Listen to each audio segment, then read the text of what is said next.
Good afternoon, everyone.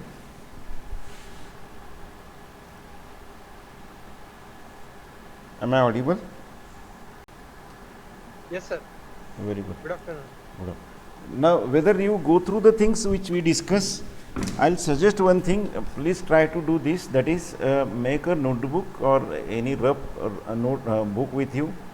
Try to write down the points which we have discussed. Try to note down the questions which I have told. This will help you. Basically, they are important. Now, I'm not sure what is the progress of the assignment which I have asked, that is compare between in vitro, in vivo, ex vivo, in silico. Please try for that. If any difficulty, we'll discuss it. That will help you in many other ways. So try to do it, try to understand it.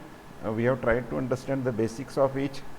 Okay, how it should affect, that is whether we need any permission to do it, what are the permission aspects, what are the importance aspects, what is the ease aspect, which is comparatively easy, which is comparatively faster. Now again still we'll go beyond it. I'm giving you the points. If you are not thought about it, then what impact it will be making, what kind of knowledge. Suppose you study in vivo and in vitro, then what will be the differences, what knowledge you will get. Suppose I am giving you one drug and I am asking you to do the in vivo studies.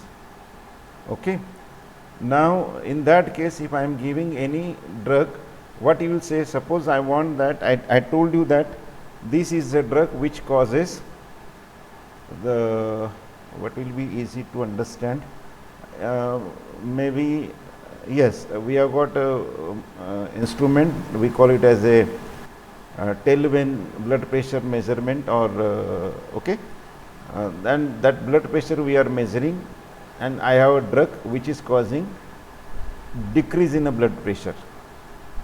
Okay, this is what in vivo experiment. In vivo means whole animal is there, and there is a method, we call it as a non-invasive blood pressure measurement.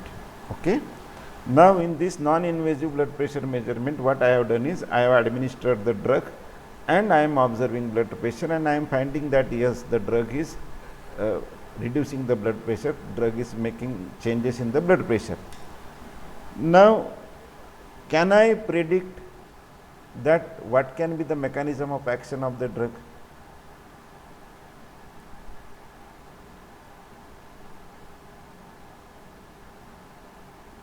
You understood the condition, you understood the situation.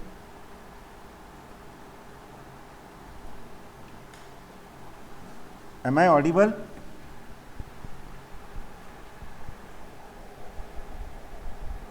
Am I audible? Okay, Yes, sir. I'll repeat. The thing is,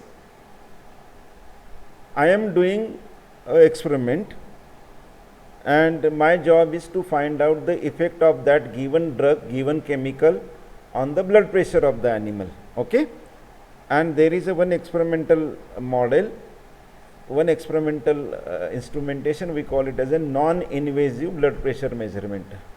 What that machine do is, that non-invasive blood pressure measurement, what that will do is, that will put tail into the machine, and just like what happens on our hand, है ना, अपने हाथ पे जैसा blood pressure के machine को there is inflation of air, अपन उसमें हवा भरते हैं, then slowly we release it, and then we measure the blood flow, and then on that basis, on that similar principle, that machine works.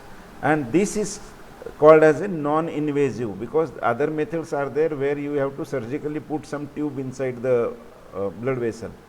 So this non-invasive blood pressure I am trying to measure it, and I have given a drug and I found that blood pressure is reduced.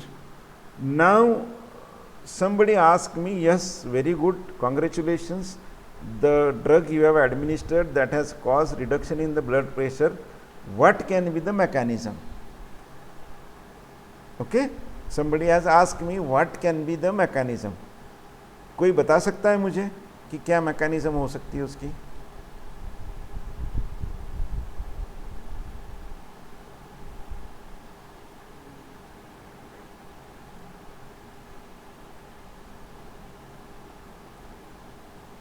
Those who can, they can predict by unmute nature also. of drug. Yes, Nagesh. Yes.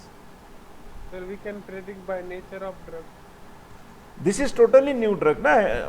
Nobody knows the nature of drug. It is totally new drug.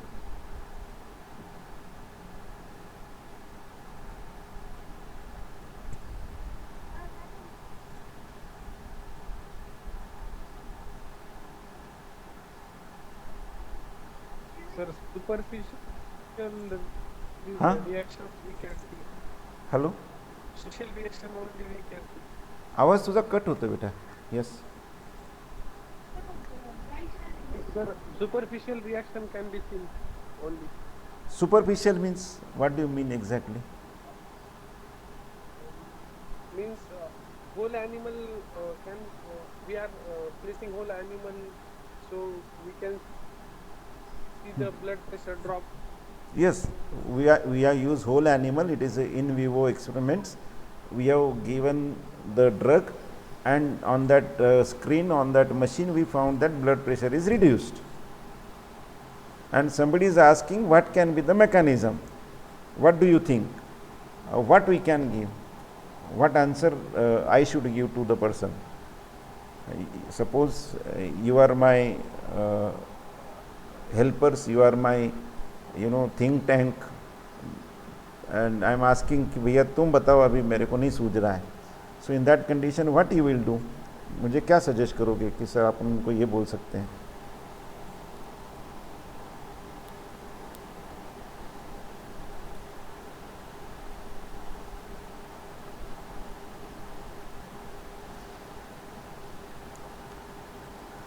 Situation is clear ना?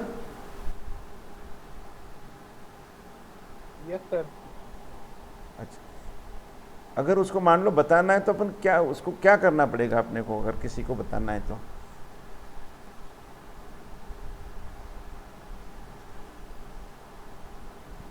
Study. हाँ, तो study तो कर रहे हैं ना अपन. सामने वाले को जवाब चाहिए, तुम कुछ भी करो, तो क्या करना पड़ेगा अपने को, क्या सोचना पड़ेगा उसके लिए? You got my point?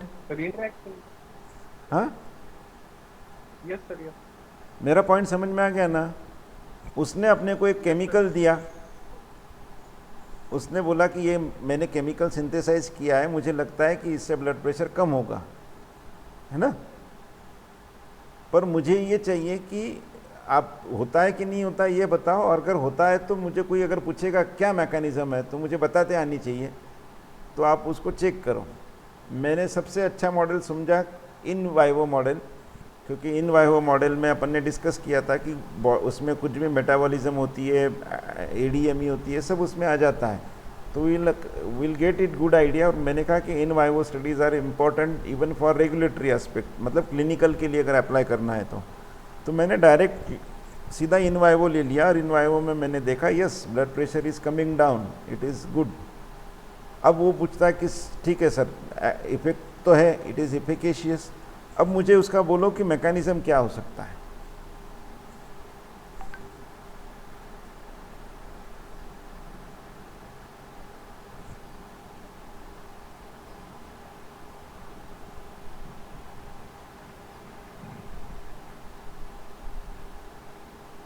हाँ नागेश. Contraction. हाँ, वो ड्रग contraction. किसका कॉन्ट्रैक्शन होगा?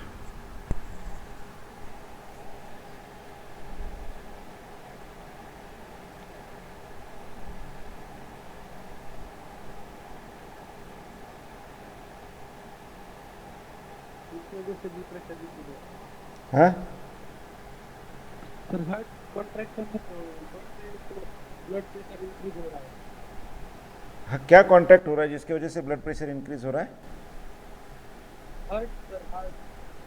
हार्ट का कॉन्ट्रैक्शन हो रहा है, वेरी गुड, इसके वजह से ब्लड प्रेशर इंक्रीज हो रहा है. Okay okay.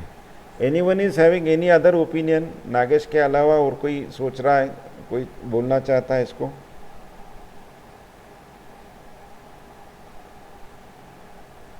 Is it very difficult question?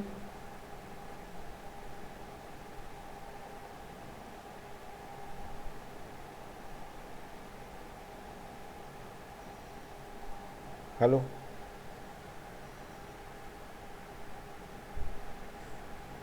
Hello, yes sir. Question difficult है क्या ये? डिफिकल्ट नहीं पर न्यू ड्रग के बाद क्या करते हैं और कैसे उसका अच्छा वो ये अच्छा निकलते अच्छा हैं पता अच्छा। नहीं। अच्छा, मान लो ओल्ड ड्रग है, तो ओल्ड ड्रग क्या क्या मैकेनिज्म से एक्ट करते हैं हाइपरटेंशन में, वो तो मालूम है अपने को।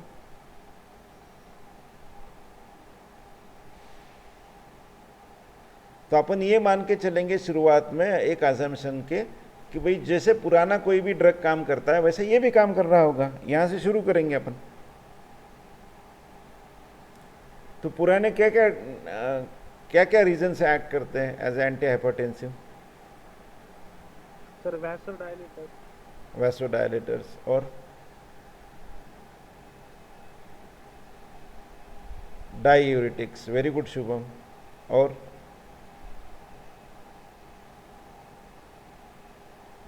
अच्छा समझो, मेरा ड्रग अगर डायूरेटिक है शुभम, तो और क्या मुझे देखने को मिलेगा?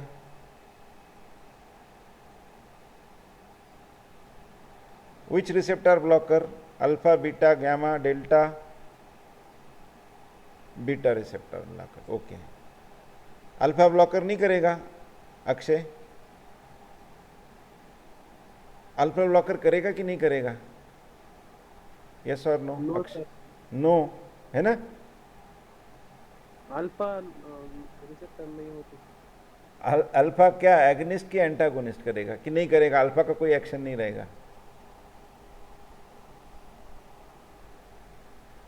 सर अल्फा आर्टरीज पे एक्ट करेगा। हाँ, अल्फा आर्टरीज पे एक्ट करेगा ना सर, वाइसोकंस्ट्रिक्शन। किस पे काम करेगा? आर्टरीज पे, वेरी गुड। जी सर। हाँ, तो क्या करेगा वो?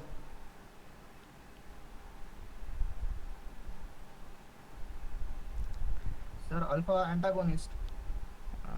अल्फा एंटागोनिस्ट काम करेगा।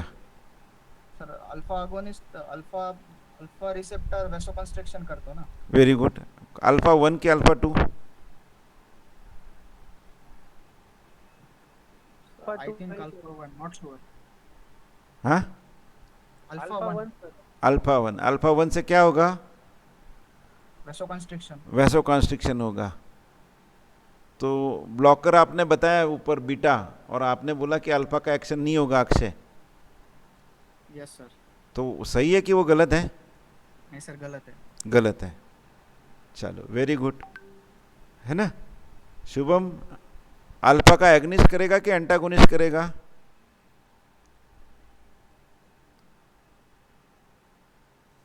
शुभम?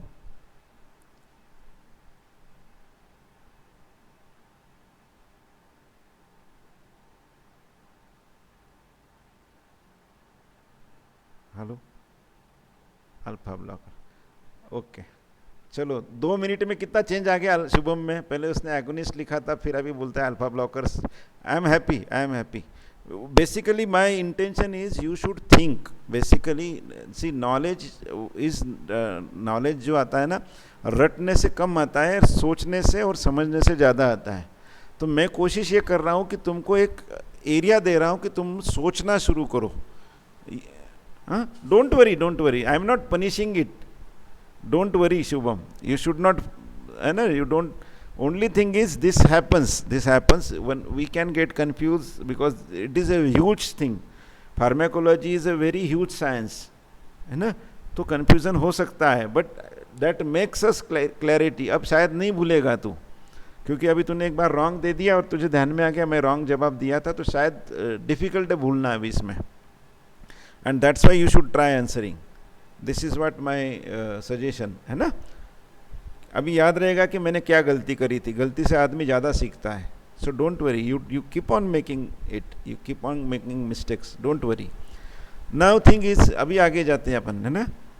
इतने सारे ड्रग मालूम है, किसी ने बोलता है अल्फा ब्लॉकर, कोई बोल रहा है बीटा ब्लॉकर, बहुत सारे तो नाम बताया नहीं अभी आपने, है ना? कैल्शियम चैनल ब्लॉकर हो सकता है, एंजियोटेंसिन रिसेप्टर हो सकता है, डाययूरेटिक हो सकता है, लगभग 15 तरीके के 15 type of molecules can act as a antihypertensive. And the person is asking me, the person who has made the chemical, he said that please tell me, I have to write that this is the mechanism of action. Then what is my solution? I have some solutions. Then what I will do is, in vitro I can have variety of tissues and receptors, or I will select the tissue in which only one type of tissue is there, okay, or one type of tissue is more active, more prominent. Example, if it is only heart, then only beta 1 is there, isn't it? If it is blood vessel, then it has got alpha 1 and beta, that is artery. If it is artery, अब तुमको experimental pharmacology क्यों आगे की branch है ये मैं बता रहा हूँ तुमको. अब मुझे ये नॉलेज है कि the drug is acting as a hypertensive. This is my basic pharmacology and basic physiology knowledge. Now I want कि whether what is the mechanism of drug, because somebody will ask you. Now for this what I need to have is, I will have to check various combination of the drug along with my new drug. If it is acting as a alpha blocker, then I will try to give some alpha agonist. I'll see that blood pressure is increasing, then I'll give my drug. If it is alpha antagonist, then alpha agonist की activity ये हो जाएगी. Okay, so like that I will make series of experiments. You understood now? Concept समझ रही है तुमको? Yes, sir. Concept समझ रही है कि नहीं समझ रही है? अब I will be doing series of experiments, क्योंकि मुझे खाली इफेक्ट मालूम पड़ा. मैंने जब इन वायो में दिया तो I got the effect. Action और इफेक्ट में फर्क है. एक्शन क्या है कि it is a molecular level, what is the reason why the drug shown action, ये एक्शन है. इफेक्ट क्या है? ब्लड प्रेशर कम होना. इफेक्ट में हम मैकेनिज्म बाद में देखते हैं, इफेक्ट इज इंपॉर्टेंट. और एक्शन में एक्शन पहले होता है, फिर will see that what is the effect. Understood? तो अभी अपने को इफेक्ट दिख गया, we got the effect that there is a reduction in a blood pressure, but we want to know action. Action we can know by variety of ways. That is what, if it is again in vivo अपने पास अभी तक तो है. इन वो में हम लोग कॉम्बिनेशन ट्राई करेंगे डिफरेंट एगनिस्ट के. उसमें भी हो सकता है कि we may not get clear answer. Then our next job is we have to check it in vitro. In vitro में या तो टिश्यू पे ट्राई करेंगे. Example is we'll take the arteries, और we call it as a aortic strips or artery, what we can say, artery rings or artery tissue, and we'll put various things, and in that we'll try to find it out कि उससे contraction relaxation में क्या होता है in presence of agonist, in presence of other agents. and with this combination, अगर तुमने चिक ilium या इलियम पे किया होगा तो you will find that जब आपने एसिटाइल कोलिन ऐड करते हो और साथ में एट्रोपिन ऐड करते हो तो एसिटाइल कोलिन से कॉन्ट्रैक्शन नहीं होता. ठीक है, फिर आप आयंस ऐड करते हो, कैल्शियम आयंस और सम अदर आयंस. सो उस आयंस से क्या इम्पैक्ट आता है? You are going for this and you try to understand that what kind of receptor is present and what kind of activity your drug is having, whether it is agonistic activity, whether it is antagonistic activity. So this can be possible when you are reaching to the micro level. Okay, in vivo is the highest level, and when you reach to tissue level or molecular level, that is receptor level, फिर आपके पास available होगा अलग अलग tissues का details. Because of the genomics and all, you can get various receptors. तो आप कोशिश करेंगे उस रिसेप्टर पे होती है कि नहीं. आप इन विट्रो पे एक बार जो मॉलिक्यूलर डॉकिंग है उससे चेक करोगे कि आपका ड्रग कौन से रिसेप्टर पे बैठने की कोशिश कर सकता है. तो इन वायो में डिटेल मिलना थोड़ा, I am not saying that it is impossible, but it is very difficult if we want to have a detail of the information. In vivo का प्रॉब्लम ये है. In vivo gives you final almost output, but it may not give some of the details which are important. उसमें से important चीज़ है कि mechanism अगर देखना है अपने को तो in vivo से नहीं आएगी ऐसा I am not saying. It can be there, but still for more appropriate one we have to use in vitro techniques. So every technique has got its own benefits and every technique has got its own drawbacks or own problem. You understood this? ये समझ रहा है तुम्हारे? You got it?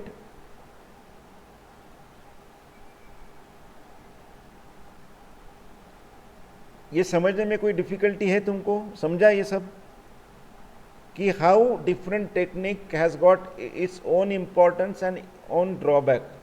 ये समझ के में आ गया?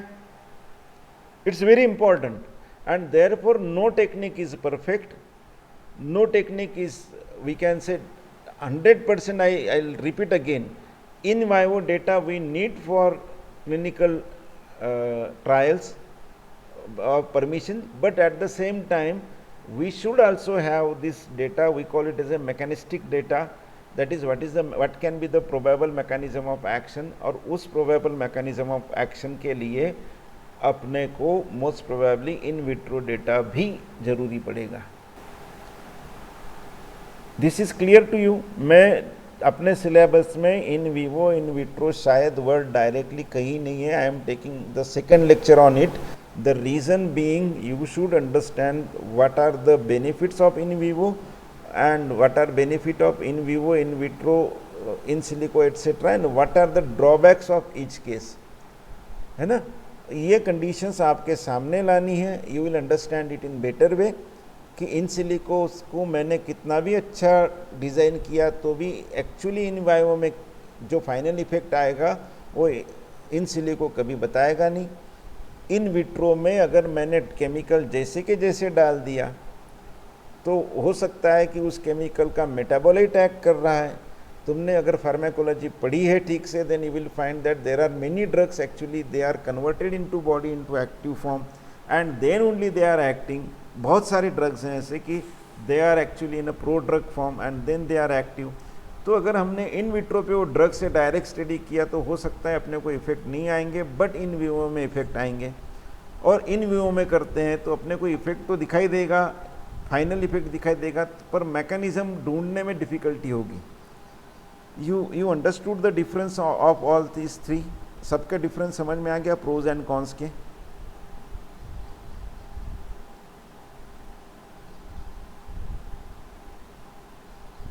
Hello? And once you understand, then you can understand how to go for the selection of it. है ना? This much is clear? This much is understood? हाँ, अब इन वाइवो इन विट्रो और क्या बोलते हैं एक्स वाइवो इन सिलिको, इसका comparison कर सकेंगे. दिस इज असाइनमेंट, है ना? मुझे लगा कि आपको अभी भी दिक्कत आएगी तो मैंने थोड़ा सा ऐड करने की सोची, so that you will do it in better way. ठीक है? कहीं रेफर करो, पर बेसिक नॉलेज तुम्हारा mind should be very clear about it. अगर वो थेराटिकल पढ़ने में दिक्कत आ रही है तो यू कैन आस्क मी कि सर यहाँ ऐसा डिफरेंस लिखा है, या ये बेनिफिट लिखा है, ये एडवर्स लिखा है, या उसका लिखा है कि this is not advantageous, disadvantage लिखा है. तो सर ये चीज़ समझ में नहीं आई, we can discuss it.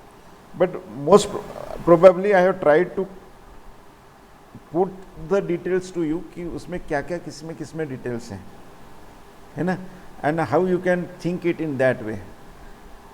Mind well, I am trying to prepare your mind for your post graduation. हाँ, अगर बुकिश पढ़ाई करते हो तो उसमें से बाहर निकल के अपने को माइंड एप्लीकेशन वाला ज़्यादा सोचना है. ठीक है? And therefore my concept, my efforts are to make you aware about it कि अपने को कितना सोचना है. When we say that research, then what it is actually, how much we have to think about it. Okay?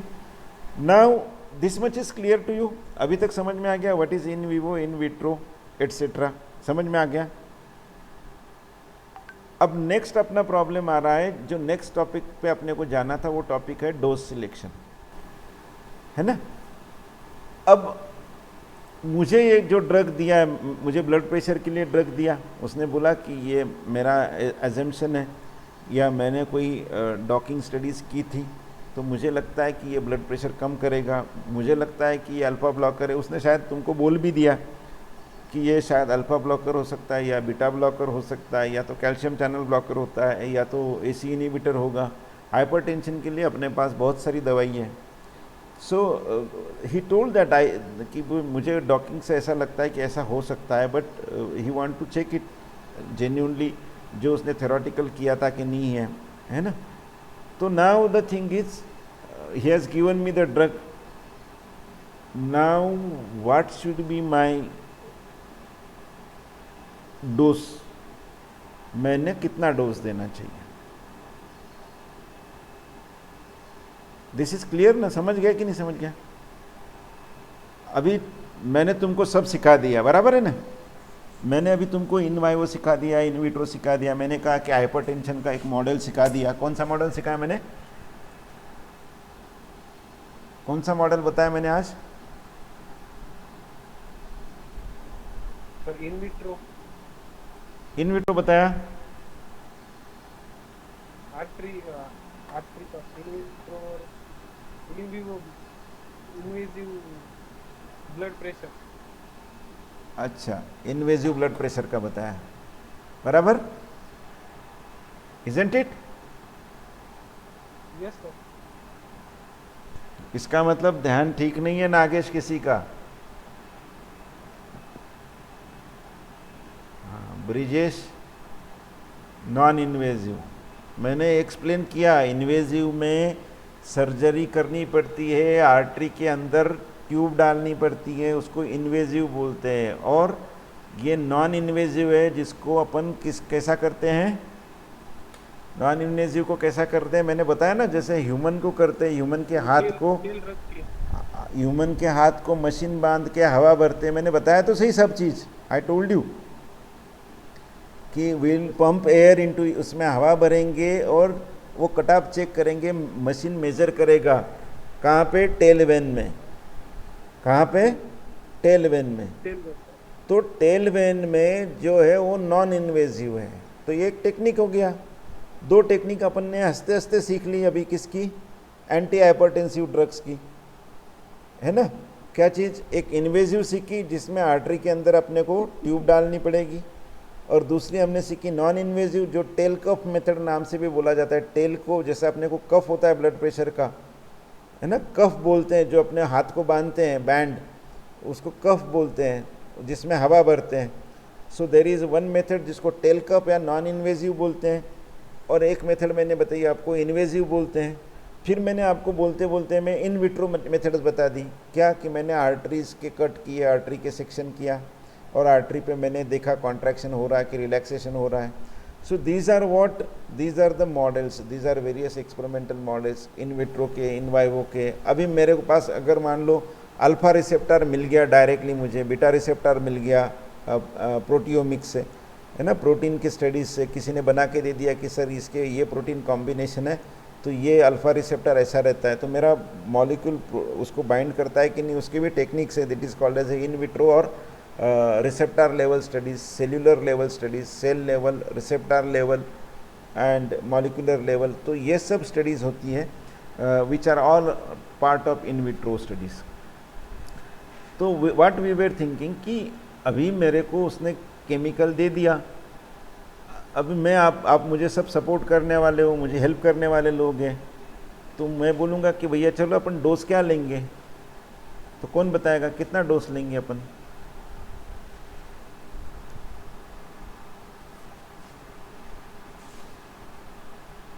Maximum response. Hello hello, maximum response हाँ, आना चाहिए sir, response maximum आना चाहिए।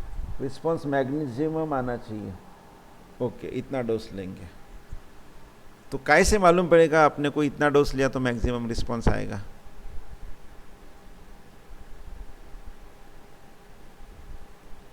अच्छा, नागेश की इच्छा है कि कुछ भी हो रिस्पॉन्स मेरे को मैक्सिमम आना चाहिए, पर मेरा सवाल कि उसने जवाब नहीं दिया। उसने मेरे को और एक नया इंस्ट्रक्शन दे दिया नागेश ने। क्या? मुझे कुछ नहीं मालूम, डोज मुझे पूछो, मुझे क्या चाहिए? रिस्पॉन्स मैक्सिमम चाहिए। मेरा क्वेश्चन क्या था? सर कितना डोज देना चाहिए? हाँ, मुझे चाहिए डोज कितना देना चाहिए। मेरे को नागेश से डोज क्या के हेल्प रिस्पॉन्स चाहिए? सर। नागेश मेरे टीम में है, नागेश मेरे साथ काम करता है, तो मेरे को नागेश से क्या एक्सपेक्टेशन है? भैया नागेश, मैंने डोज कितना लेना चाहिए बताओ मुझे, है ना? पर नागेश हाँ मेरे को सॉल्यूशन दे रहा है कि नया क्वेश्चन दे रहा है? सर, वो एनिमल डेड ना हो। हाँ, एनिमल डेड नहीं हो, तुमको रिस्पांस भी मैक्सिमम चाहिए, एनिमल भी डेड नहीं हो, ये चाहिए। Very good. और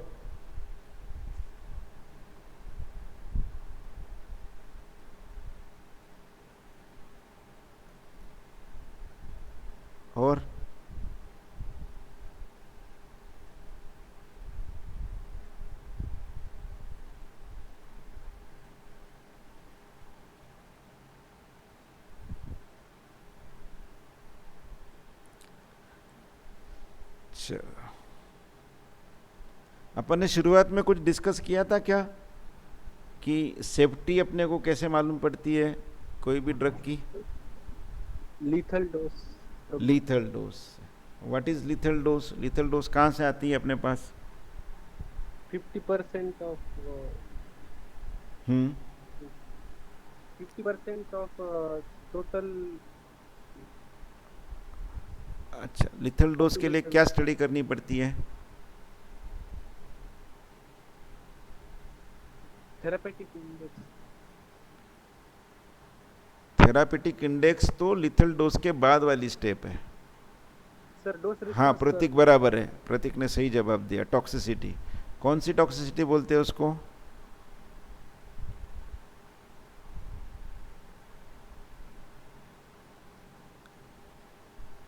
प्रतीक, कौन सी टॉक्सिसिटी बोलते हैं?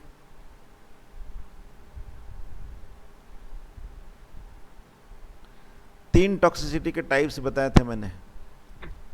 Sir acute toxicity, chronic toxicity.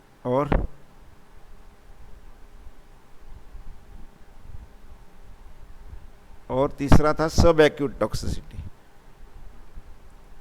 Hello, हाँ सर। है ना? There were 3 types we have seen, acute, sub acute and chronic. तो एक्यूट टॉक्सिसिटी में विद इन 48 आवर्स कौन से डोज से एनिमल डाई होते हैं। अगर वो डोज से अगर 50% एनिमल, दैट इज LD50 मिलता है अपने को, अगर एनिमल 50% डाई होते हैं, LD50 मिला अपने को, तो 100% क्या चीज़ है कि उससे ज़्यादा डोज अपन एनिमल को दे सकते कि नहीं दे सकते इन विवो अगर करना है तो? नहीं। नहीं कर सकते, क्योंकि we know that it is killing animals. तुम्हारा इंटेंशन एनिमल को किल करना है कि तुमको इफेक्ट देखना है? इफेक्ट देखना है तुम्हारा बेसिक एम। तो अगर तुमको इफेक्ट देखना है तो तुम्हारा बेसिक नॉलेज पहले शुरुआत होगा LD50 से, है ना? LD50 के लिए गाइडलाइंस है, अभी नई जो गाइडलाइंस आई है वो बोलती है कि आप माइस से शुरू करो, that is called as a OECD guidelines. Okay, organization for economic and commercial development organization है वो, विच इज़ ऑर्गेनाइजेशन जो इम्पोर्ट इसका काम करती है, सभी इसके रूल्स रेगुलेशन का काम करती है। उसने रूल्स बनाए और उसने टॉक्सिसिटी टेस्टिंग के ऊपर पर्टिकुलरली बहुत इंपॉर्टेंट गाइडलाइंस दी है। तो उन्होंने कहा कि पहले बहुत करते थे कि ज़्यादा एनिमल लेते थे, 10 माइस लिए, फिर उसको दिया, फिर मरे तो ठीक, नहीं मरे तो ज़्यादा, पूरे 10 के 10 मर गए तो डोज कम करो, और ज़्यादा मर गए तो ज़्यादा मर गए तो डोज कम करो, कम मरे तो डोज बढ़ाते जाओ, तो एनिमल ज़्यादा लग जाते थे। फिर उन्होंने कहा कि आप एक एनिमल को ट्राई करो और वो डोज आप थेरोटिकल कैलकुलेट करो कि वो अगर जो ड्रग है, कोई भी ड्रग है, वो जिस कैटेगरी का है, उस कैटेगरी का उसके जैसा अगर कोई ड्रग मार्केट में अभी है तो अप्रॉक्सीमेटली उसके जैसा डोज लेके शुरू करो। Then you gradually either step up और स्टेप डाउन, मतलब उसको ग्रेजुअली बढ़ाते जाओ। अगर उस एनिमल को कुछ नहीं हुआ तो और एक दूसरा एनिमल लो, इसको छोड़ दो, है ना? दूसरा एनिमल लो, दूसरा एनिमल को डबल डोज दो उसका, जितना आपने शुरुआत किया था उसका। डबल डोज के बाद अगर एनिमल को कुछ हुआ तो इसका मतलब है, और अगर एनिमल मर गया तो इसका मतलब है कि इस 2 डोज के बीच में आपका क्या है? लिथल डोज है। तो उसको टाइट्रेट करो और फिर आप उसको कंफर्म करो, तो that will make less animal usage. अब आपको लेथल डोज पता हो गया है, फिर आपको जाना है इफेक्टिव डोज के लिए, है ना। तो यूजुअली शुरुआत होती है कि 10% ऑफ द लीथल डोज से आप ट्राई कर सकते हैं, ठीक है। मैं उसके और भी आर्टिकल शेयर करूंगा, अलग अलग जगह पे अलग अलग गाइडलाइंस हैं, पर यूजुअली कहते हैं कि 10% ऑफ लीथल डोज से you can start with the, that is called as a dose finalization, और जो डोज है इसके लिए, ओके, अपना सो डोज सिलेक्शन, क्योंकि अपने को मालूम ही नहीं क्या डोज से काम करना है, तो we have to select the dose which will be appropriate, so we are going for that, we call it as a dose selection. तो डोज सिलेक्शन करने के लिए अपने पास एक डेटा जरूर होना चाहिए that is comparatively easy to get. अब वो क्या मैकेनिज्म है, कुछ भी मैकेनिज्म है, we do not know, but we want to see that कि इसका ड्रग का पहले टॉक्सिसिटी कितने पे आती है, what is the acute toxicity, what is the lethal dose, और once we understand lethal dose then it becomes easy, ठीक है। तो that will be the condition, that will be the situation how we can go for it. Clear हो गया, ये चीज समझ में आ गया। डोज सिलेक्शन समझा कि नहीं समझा, क्या बेसिक्स समझ में आया? क्योंकि अगर हम लोग लीथल डोज से ज़्यादा डोज दे देंगे तो क्या प्रॉब्लम होगा?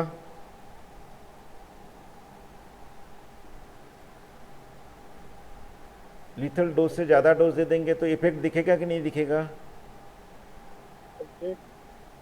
हेलो,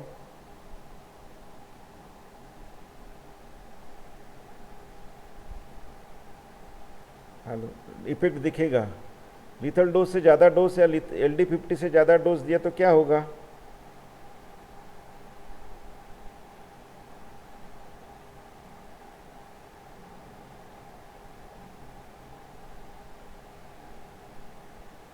सर एनिमल डेड होगा। एनिमल डेड हो जाएगा। अगर एनिमल डेड हो गया तो तुमको इफेक्ट मालूम पड़ेगा क्या नहीं मालूम पड़ेगा? नहीं मालूम। हाँ, तुमको सामने वाले ने ड्रग क्यों दिया था? टेस्ट करने के लिए कि एंटी हाइपरटेंसिव है कि नहीं है। तुमने उसको क्या रिजल्ट दिया? एनिमल मर गया, है ना। तो बेसिकली क्यों ऐसा हुआ? क्योंकि अपने LD पहले कैलकुलेट नहीं किया था, ठीक है। तो पहला मैटर अपना है डोज सिलेक्शन का। डोज सिलेक्शन वाली प्रोसीजर ध्यान में आ रही है क्या तुम्हारी? और भी मटेरियल में शेयर करूंगा तुमको क्लासरूम पे, डोंट वरी। पर कंसेप्ट समझ में आ रही है कि व्हाट आई मीन टू से, कि डोज सिलेक्शन क्यों इंपॉर्टेंट है। क्योंकि अगर गलत डोज दे दिया, बहुत कम डोज दिया तो इफेक्ट ही नहीं दिखेगा, बहुत ज़्यादा दे दिया तो एनिमल डाई हो जाएगा, डेथ हो जाएगी। तो अपने को एक डोज रेंज ऐसी रखनी चाहिए कि जहाँ इफेक्ट हो और एनिमल नहीं मरे, and for that we need to work on that. उसके लिए अपने पे काम करना पड़ेगा। This is getting clear to you? ठीक है। अब उसका इम्पैक्ट देखते हैं। अगर अपन ने ये सब चीज़ें नहीं की तो क्या होगा? मान लो as per statistics need, statistics लगाना जरूरी होता है। मैंने कहा था कि उसको हाइपोथेसिस बोलते हैं, null hypothesis and alternative hypothesis.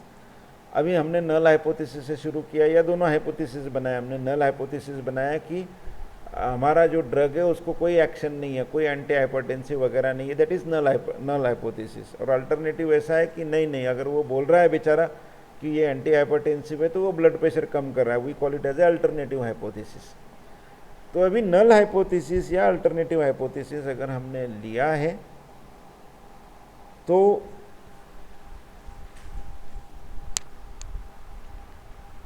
मैं बघून सांगतो, तो जो भी हाइपोथेसिस का हमारा ये है, अगर उसके लिए वो प्रूव करने के लिए हमको स्टैटिस्टिक्स लगाना पड़ेगा।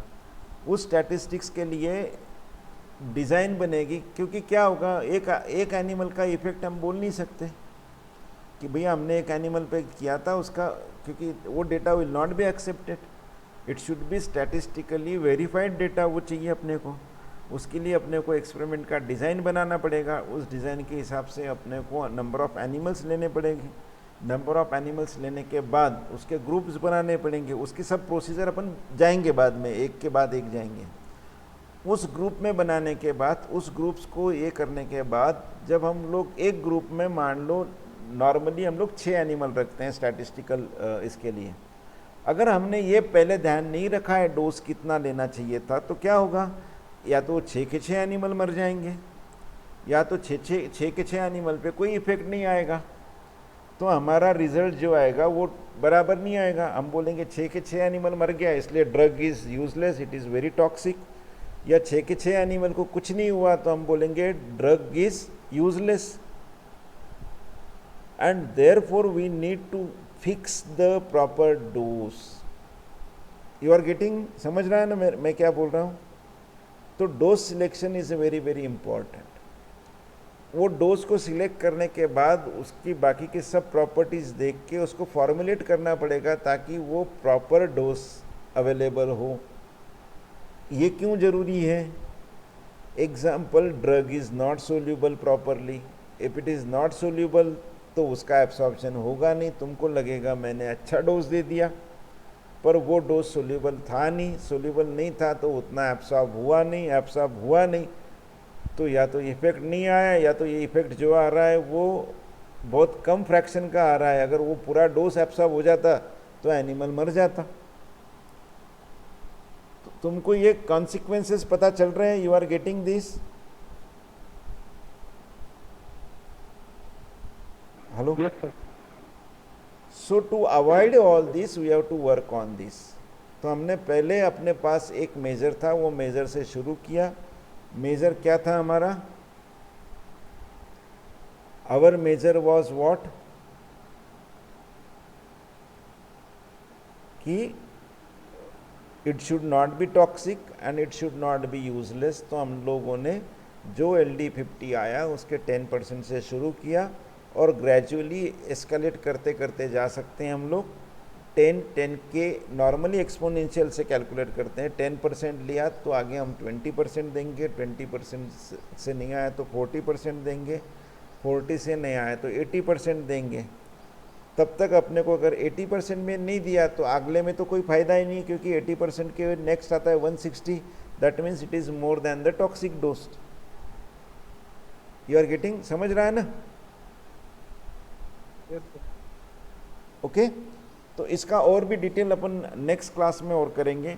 तुम पहले बेसिक समझने की पूरी कोशिश करो, अपना माइंड उस हिसाब से में लगाओ ताकि मैं जो समझा रहा हूँ वो जल्दी समझ में आएगा। ठीक है? So will go for again dose selection वाला नेक्स्ट, इसमें वापस से जाएंगे। Okay, so before closing now, project के बारे में मुझे लोगों के क्वेश्चंस थे, पर्टिकुलरली मेरे ग्रुप के भी स्टूडेंट्स हैं। मेरे ग्रुप के कौन कौन हैं जो मेरे साथ थे? सब लोग प्रेजेंट हैं अभी?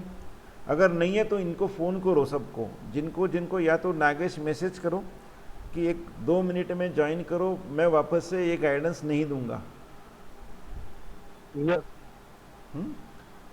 ग्रुप पे वापस से डालो, उनको बोलो कि जो प्रोजेक्ट से रिलेटेड है और मेरे से जानना चाहते हैं, उनके जो गाइड है वो तो देंगे, है ना, उनके गाइड्स तो देंगे, पर जो मुझसे समझना चाहते हैं या किसी सुपरवाइज़र ने या गाइड ने मेरा नाम बोला है तो वो लोग प्लीज़ ज्वाइन हो जाओ इमीडिएटली। उनको बोलो फिर मैं बार बार ये चीज़ नहीं करूँगा। Yes, sir. Sir, in 5 minutes. हाँ, okay, I will keep it open. और किसी को कोई डिफ़िकल्टी तब तक पूछेगा, तब तक नागेश अपना काम कर लेगा।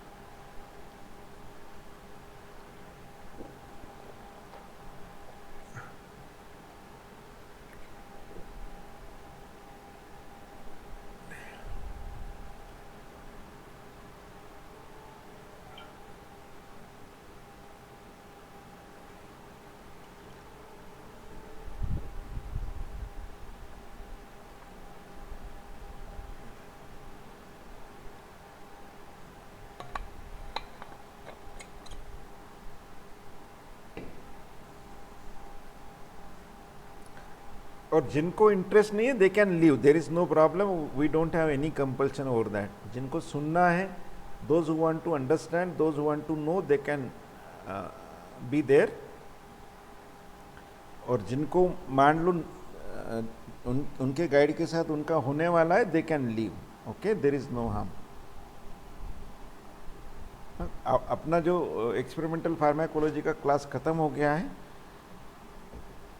जो जो समझना चाहते हैं वो लोग रुकेंगे।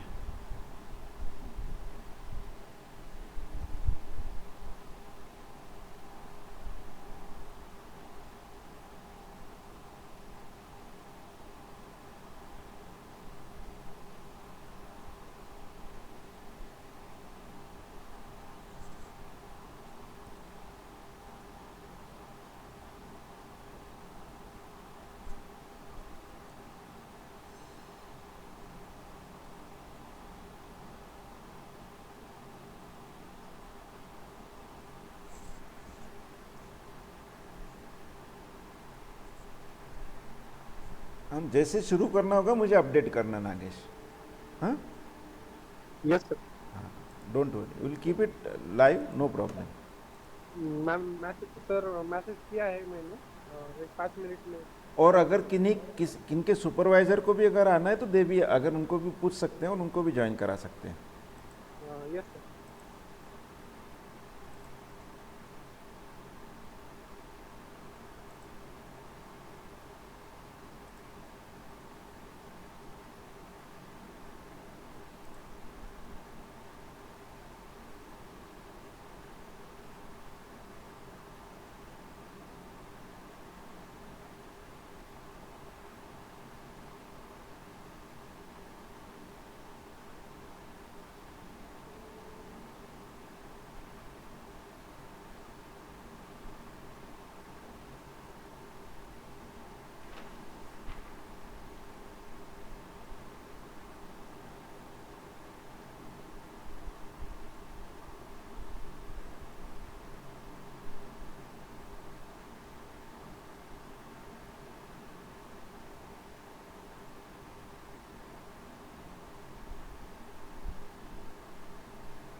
सर आपण कंटिन्यू करू शकतो सर. आले जवळपास आले का? हो सर. चला एक मेजॉरिटी तर आले. ओके ओके आणि सुरू करू. बाकीच्यांनी जरी मग असं विचारलं तर ब्रीफ मध्ये सांगता येईल सर. ओके ओके करू सुरूयात आपण. हो sir.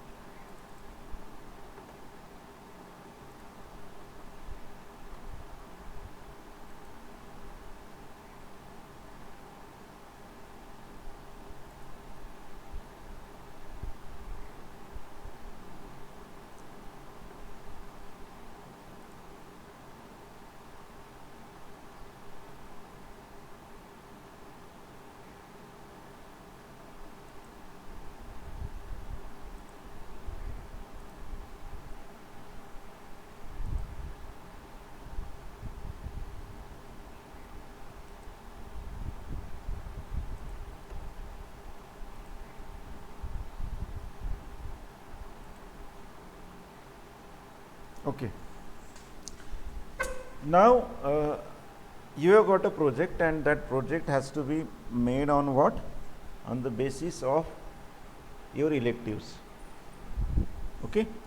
Now you have got 2 electives, and you are free to select the project which can help you to understand the basic idea about the elective. The concept you should understand is what? The concept is you have taken elective because you have interest in it, you want to study more about it, you want to have still better knowledge about it, and you want to utilize it in practice in future. This is what basic concept Pharmacy Council has thought about, and therefore they have asked you to make the elective, they have asked to choose the elective, and second thing is on that basis they have asked to make the project. Now we have got this situation of COVID, and it is not possible. How you will do it? Then what will be the problem in the project, and how we can do it? Now suppose it would have been if there is a no COVID, then what you would have done? You could have done it some experiments, because project is there. Some experiment you would have done, and on that basis of that reports you would have submitted the project. Now how we can make the project then when there is a COVID? We'll take one chemical, okay, and we'll say that this has been given to you as a project. मैंने कहा कि आज हमने जैसे बात करी एक anti hypertensive एक drug we have received from some company as a project. Now if this company has given this project, and company has asked to give us the report with the effect, with the comparison with various agents or various antihypertensives available, and about all the basics of the selections. So how we can do for that? What is our way? We know what are various. Hello, is it okay? Can you listen? Can you hear it properly, Komal? आवाज आ रहा है सबको? Am I audible? Yes sir. Okay. कोमल को voice break का उसका message है. Now is it okay Komal, और if it is not then it seems that problem is at your end. Okay.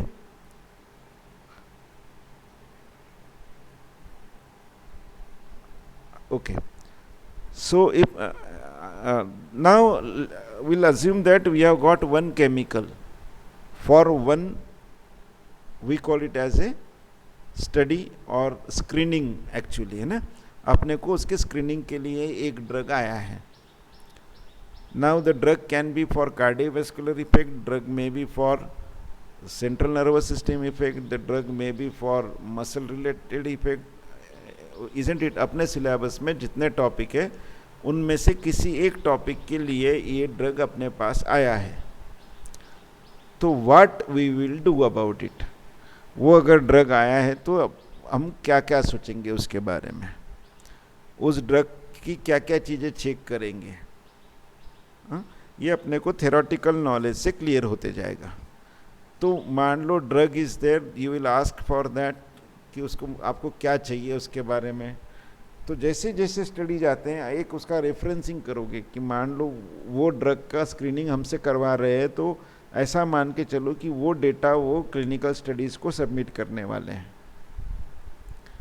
अगर वो क्लिनिकल स्टडीज़ के लिए वो सबमिट करने वाले हैं तो क्लिनिकल स्टडीज़ में क्या डेटा मांगते हैं एनिमल स्टडीज़ का? दो डेटा मांगते हैं वो। One is what we call it as a safety and efficacy, हमने पहली क्लास में देखा था ये। तो हम लोग ये केमिकल की सेफ्टी कैसे देखेंगे और इस केमिकल की क्या बोलते हैं इफिकेसी कैसे देखेंगे। इफिकेसी में दोनों चीज़ें आ जाती है। इफिकेसी के साथ आती है what is the effect of the drug particularly as compared to the existing drug and what can be the mechanism of the drug, ये दो चीज़ें आती है। आप थोड़ा सा इसका रेफरेंसिंग करना पड़ेगा कि क्लिनिकल ट्रायल के लिए सबमिशन के लिए मुझे क्या इंफॉर्मेशन, प्री क्लिनिकल की इंफॉर्मेशन क्या देनी जरूरी। ठीक है, आपको डिफरेंट गवर्नमेंट इसकी साइड से मिल जाएगी। Okay, this one is clear. Yes sir. मेरे ग्रुप के जो है वो प्लीज़ लिखते जाओ, नोट करो, क्योंकि मैं वहाँ रहूँगा नहीं। जैसे नेट कनेक्टिविटी की वजह से अगर तुम में से कोई जैसे कोमल शायद अभी आउट हुई है, वापस इन होगी, तो उस पीरियड में yes very good, so right it, writing continuously. मैं बार बार फिर ये नहीं रखेंगे। अभी हम अपने we are starting with what we have got a chemical and that company wants some report from us, final report along with proofs, so that it can submit it for the clinical trials. So अभी अपने को उसने इतना ही बोला है कि भाई हमको क्लिनिकल ट्रायल्स पे ये प्रोडक्ट हमको सबमिट करना है, तो इट इज़ आवर रिस्पॉन्सिबिलिटी कि क्लिनिकल ट्रायल में क्या डेटा लगेगा। समझ रहे कि नहीं समझ रहे सब लोग? यू आर गेटिंग और नॉट? Yes sir. तो अपना पहला सर्च होगा कि क्लिनिकल ट्रायल में क्या डेटा चाहिए। उसने अपने को एक्टिविटी बोली है, अलग अलग ग्रुप्स अलग अलग एक्टिविटी लेंगे। ग्रुप्स में बोल रहा हूँ, स्टूडेंट्स नहीं। अगर मेरा ग्रुप है तो एक एक्टिविटी कोई भी लेगा, जैसे मैं अभी एंटी हाइपरटेंसिव बता रहा हूँ, एंटी हाइपरटेंसिव लिया। किसी और ग्रुप ने कोई और एक एक्टिविटी ले ली, किसी तीसरे ग्रुप ने और एक एक्टिविटी ले ली, अलग अलग ग्रुप्स ने अलग अलग एक्टिविटी ले ली। अब मेरे साथ जो काम कर रहे हैं उनको एंटी हाइपरटेंसिव लिया, कोई ने एंजाइना लिया, कोई ने मान लो कार्डियोवैस्कुलर की दूसरी एक्टिविटी ली, किसी ने सीएनएस में बहुत सारी एक्टिविटीज़ है, पार्किंसोनिज्म है, अल्जाइमर्स है, क्या बोलते हैं डिप्रेशन है, स्किज़ोफ्रेनिया है, उसके अलग हर एक के अलग अलग मॉडल्स हैं। तो हमने उसको अलग अलग केसेस ली। What we are doing is, उसने बोला अपने को कि we are, am I audible? मुझे बोलते जाओ अभी मुझे। Yes sir, you are audible. हाँ, मुझे ऐसा कनेक्शन लॉस्ट बता रहा है, that's why I ask. Okay, very good. As soon as you feel you just let me know, और otherwise you can call me on phone कि नहीं सुनाई आ रहा है ऐसा। So now what is there? We have got a letter from company with the sample. तो तुमको क्या क्या टेस्ट करनी पड़ेगी, उसके लिए तुमको ड्रग कितना लगेगा उसका कैलकुलेशन शुरू करना है। तुमको क्या टेस्ट करनी पड़ेगी इसका तुम्हारे पास एक डेटा बनाना है तुमको, कि अगर मेरे को एंटी हाइपरटेंसिव टेस्ट करने को बोला है तो मैंने, और उसको क्लिनिकल ट्रायल के लिए वो कंपनी यूज़ करने वाली है अगर मेरा रिपोर्ट, तो मैं क्या क्या करूँगा उसमें। ठीक है, उसमें फिर मैं कौन से मॉडल यूज़ करूँगा, उस मॉडल के क्या बेनिफिट है, क्या लॉस है, वो मॉडल क्या रहेगा, है ना। अभी मेरी एक एक स्टेप मैंने की कि मुझे क्लिनिकल ट्रायल्स के लिए देना है डेटा, तो क्लिनिकल ट्रायल्स के लिए जो डेटा देना है उसके लिए मैं क्या क्या करूँगा। ओके, तो उसके लिए सेफ्टी का डेटा दूंगा, और सेफ्टी का डेटा मुझे कहाँ से आएगा। फिर मुझे इफिकेसी का डेटा देना है। इफिकेसी का ऑलरेडी मैंने कहा कि इफिकेसी क्या रहती है। इफिकेसी का डेटा के लिए मुझे क्या करना पड़ेगा, स्क्रीनिंग करनी पड़ेगी। स्क्रीनिंग के लिए मुझे अलग अलग मॉडल, एक्सपेरिमेंटल मॉडल्स लेने पड़ेंगे। एक्सपेरिमेंटल मॉडल्स के लिए मेरे को स्टैटिस्टिक्स में जितने ज़रूरी है उतने एनिमल लेने पड़ेंगे, या उतनी बार वो परफॉर्म करना पड़ेगा। उतनी परफॉर्म के बाद मेरा जो रिज़ल्ट्स आएगा वो रिज़ल्ट मुझे कंपाइल करना पड़ेगा। अच्छा, ये चीज़ मेरे को कहाँ से मालूम पड़ेगी कि मैंने क्या क्या करना है? इसके लिए मैंने को मान लो मैंने अगर हाइपरटेंशन का स्टडी लिया तो हाइपरटेंशन स्क्रीनिंग के मेरे पास आर्टिकल्स मिलेंगे। अगर मैंने स्किज़ोफ्रेनिया या डिप्रेशन, उसके मुझे स्क्रीनिंग के आर्टिकल मिलेंगे कि उन्होंने क्या मॉडल यूज़ किया, वो मॉडल उन्होंने क्यों यूज़ किया, उस आर्टिकल में लिखा हुआ आएगा। समझ रहा है कि नहीं समझ रहा है?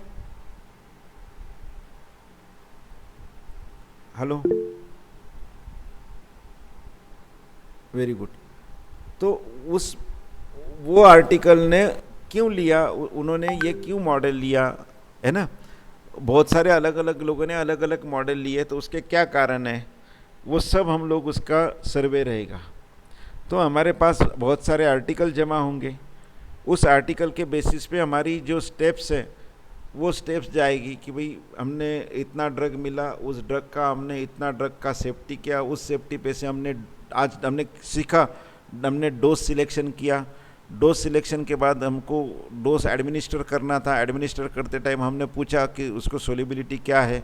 अगर उसने सोल्यूबिलिटी नहीं दिया तो हमने सोल्यूबिलिटी चेक किया। किस में चेक किया, कितने सॉल्वेंट में चेक किया, कितनी सोल्यूबिलिटी है। अगर उसमें सोल्यूबल है तो वो सॉल्वेंट हम लोग यूज़ कर सकते हैं कि नहीं कर सकते, उसके रूल्स है कौन से सॉल्वेंट यूज़ कर सकते हैं और कितने डोज में यूज़ कर सकते हैं और कितने बार के लिए यूज़ कर सकते हैं। समझे कि नहीं? सॉल्वेंट के बारे में क्या बोला मैंने, कौन सा सॉल्वेंट यूज़ कर सकते हैं, कौन सा नहीं यूज़ कर सकते हैं।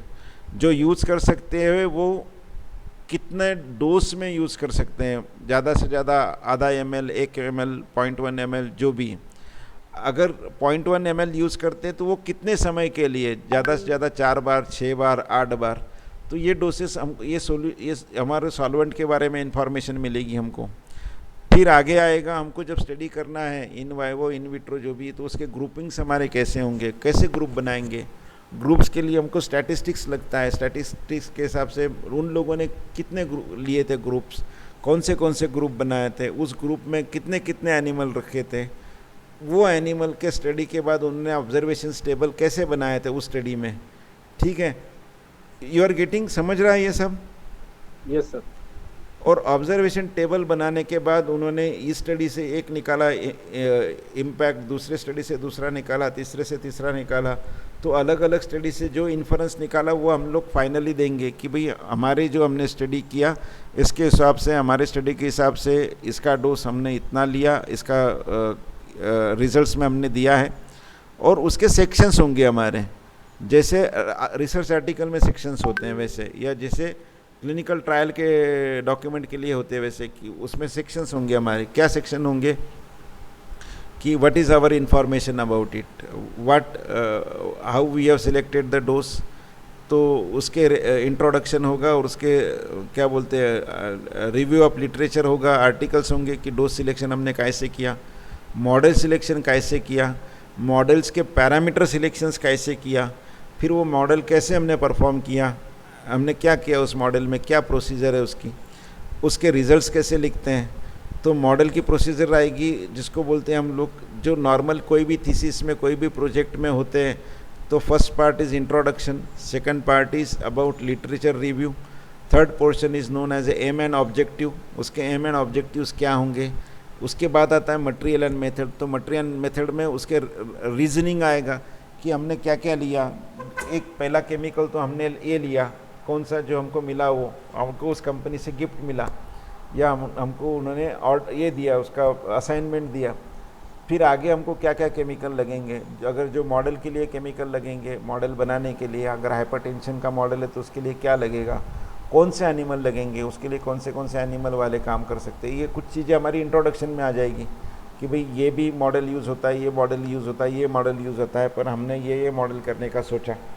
ठीक है, और वो मॉडल करने के बाद अगर इन विवो कुछ करना है, इन विट्रो करना है, सब मॉडल का उसकी प्रोसीजर लिखेंगे कि ये प्रोसीजर होती है उसकी, उसके प्रोसीजर ऐसा मानो कि आपने उसको प्रोसीजर पूरी की, प्रोसीजर के बाद आपके रिज़ल्ट आए, लोगों ने रिजल्ट्स कैसे लिखे वो देखना है, रिज़ल्ट के बाद उसका कंक्लूज़न आया कि ड्रग के एक्शंस है कि नहीं है।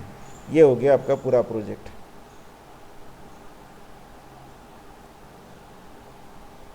Any difficulty in this? इसमें समझने के लिए कोई डिफ़िकल्टी? No sir. बिल्कुल ऐसा। अब इसके लिए आपको एक डिफ़िकल्टी आ सकती है लिटरेचर के लिए। लिटरेचर कहाँ से देखेंगे आप लोग? Sir Google. Very good. और कोई सोर्स?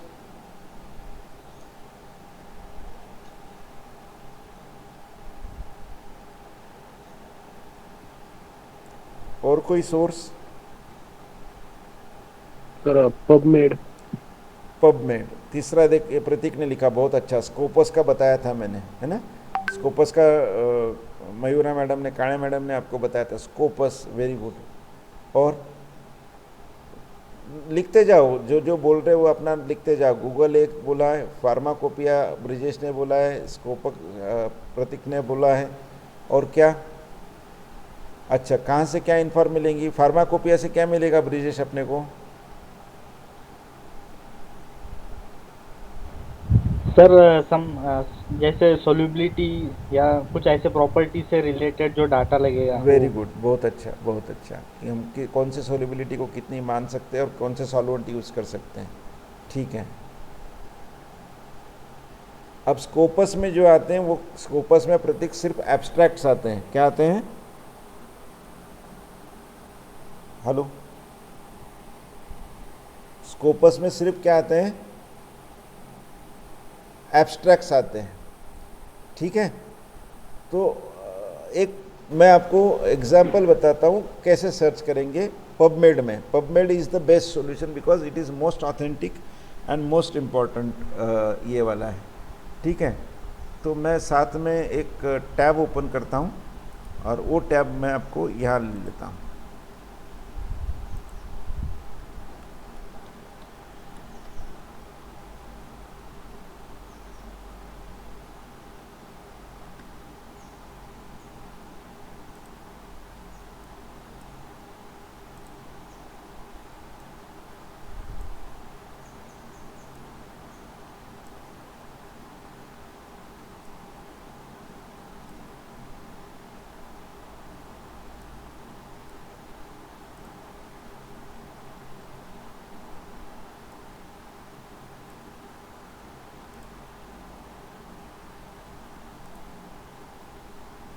दिख रहा है तुमको?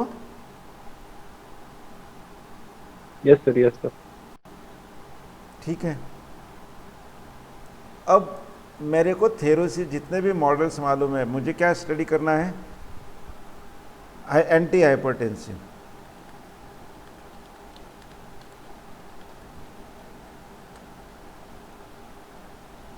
ठीक है। मैंने रैट में किया तो रैट का आएगा। रैट में भी अगर मुझे चाहिए, मॉडल्स आते हैं, जैसे मैंने कहा कि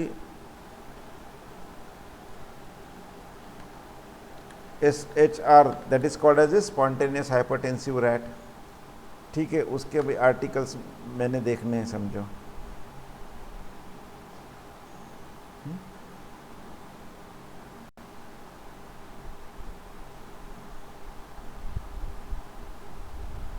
models of cardiovascular disease measurement of anti hypertensive activity in conscious rat, that is SHR।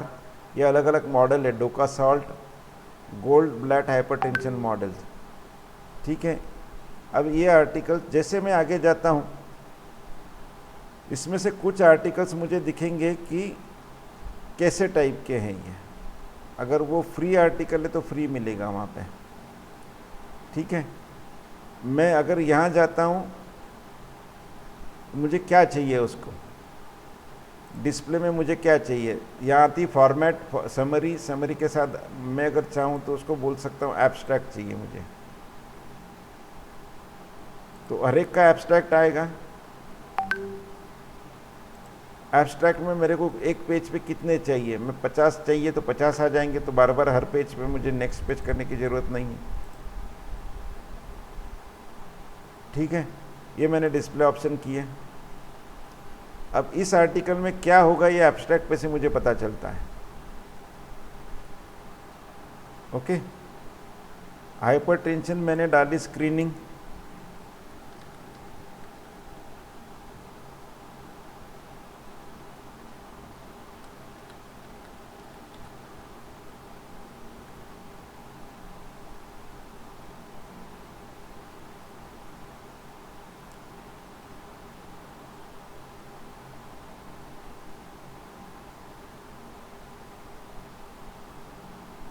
Hyper using emergency blood pressure measurements.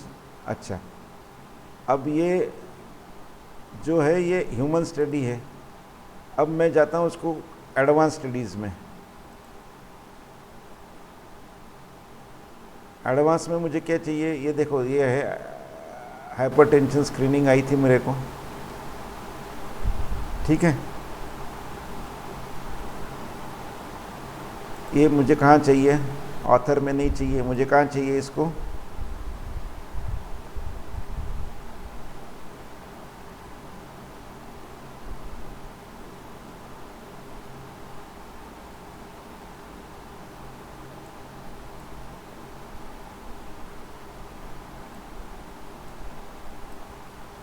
Abstract में या टाइटल में चाहिए। Screening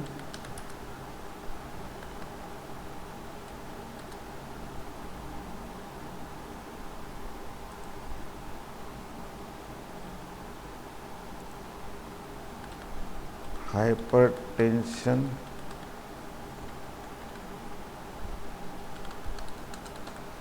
model. ठीक है,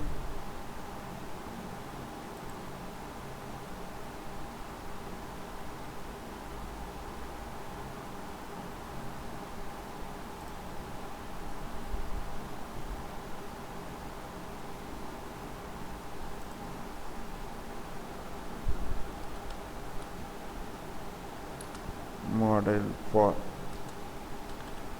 hypertension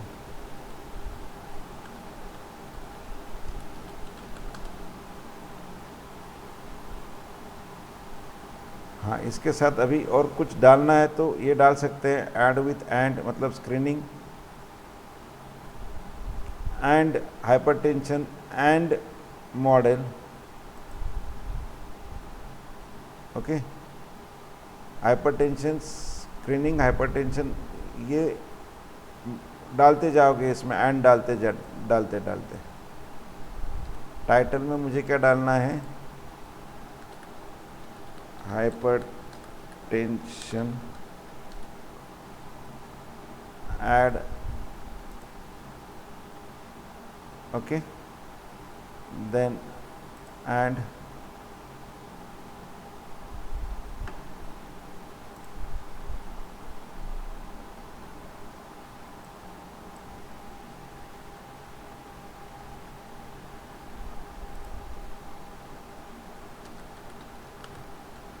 animal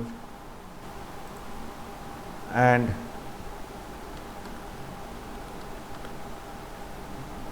model and screening and drug। ठीक है, ये हो गया मेरा डिटेल्स कि मुझे ये सब चीज़ें चाहिए, बराबर। अब इसमें जो जो आर्टिकल इसी में फिट हो रहे हैं उतने आर्टिकल आएंगे। ये एब्स्ट्रैक्ट आ गया। डिस्प्ले हमने ऑलरेडी मांगा था कि क्या चाहिए हमको, एब्स्ट्रैक्ट चाहिए, तो ये इन सिलिको स्क्रीनिंग आ गया। ये आर्टरी का इन विट्रो मेथड आया।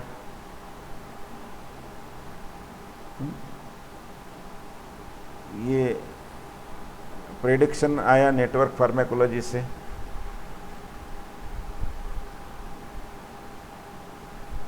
ठीक है, ये अलग अलग मॉडल आएंगे, उसको मैं आगे आगे करता जाऊंगा जितने भी होंगे, and then I will get it different articles. Okay, so इस तरह से मैं आर्टिकल्स देखूंगा अलग अलग इससे, और मुझे जो आर्टिकल्स मिलेंगे उसके ऊपर से मैं काम करूंगा। दूसरा इसमें आएगी अपने को टाइप आएगा, 1 मिनट।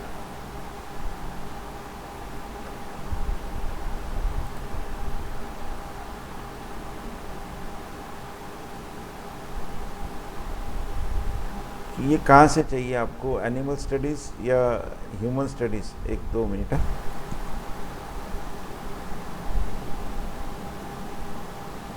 और आप रजिस्टर करके वो आपको सेव भी कर सकता है कि ये which type of study you want to do.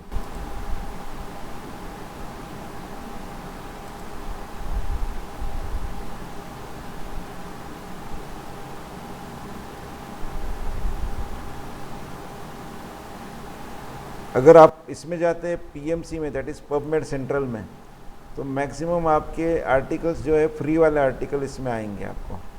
तो हम पीएमसी में सर्च करते हैं,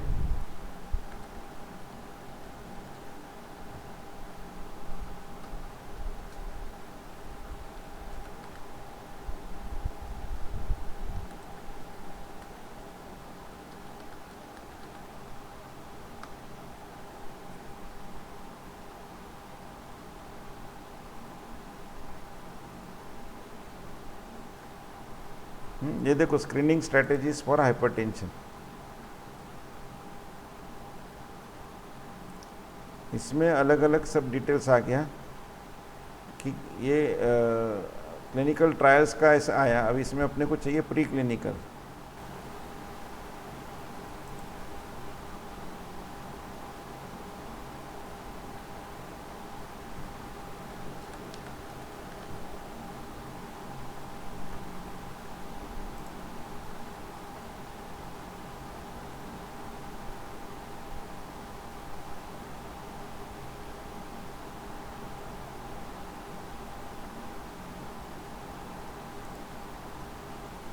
ये मेरा कहाँ गया, एब्स्ट्रैक्ट्स,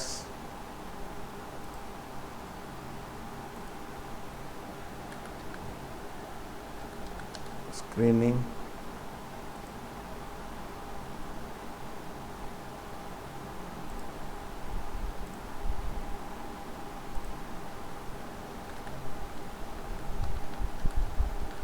हाइपरटेंशन मॉडल। आपको भी मॉडल्स मालूम है तो आप नाम भी डाल सकते हैं। मैंने अभी मॉडल बोला आपको, कैसा टेल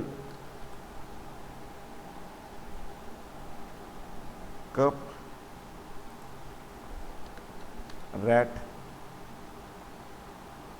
सबको डाल दिया मैंने अभी।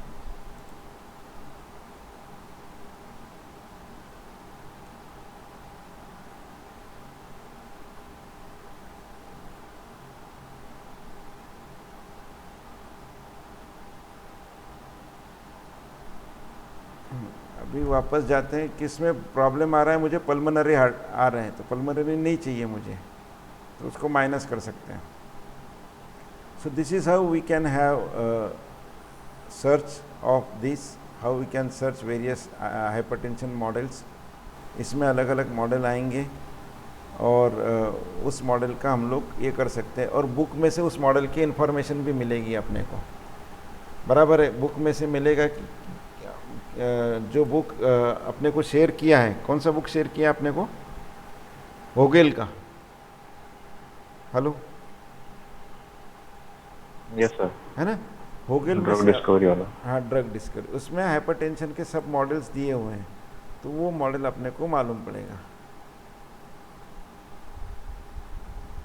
Okay, 1 minute, include,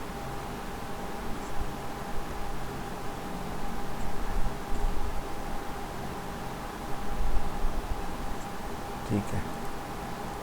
so this is how, ये पीएमसी से जगह अपने को मेजर तो जाना है पबमेड से ही।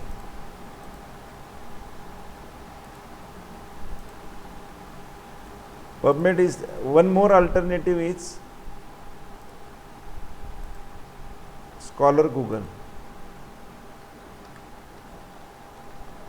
Scholar Google ये भी साइंटिफिक इंफॉर्मेशन देता है. गूगल में आपको जो आर्टिकल्स आएंगे वो ठीक से नहीं आएंगे.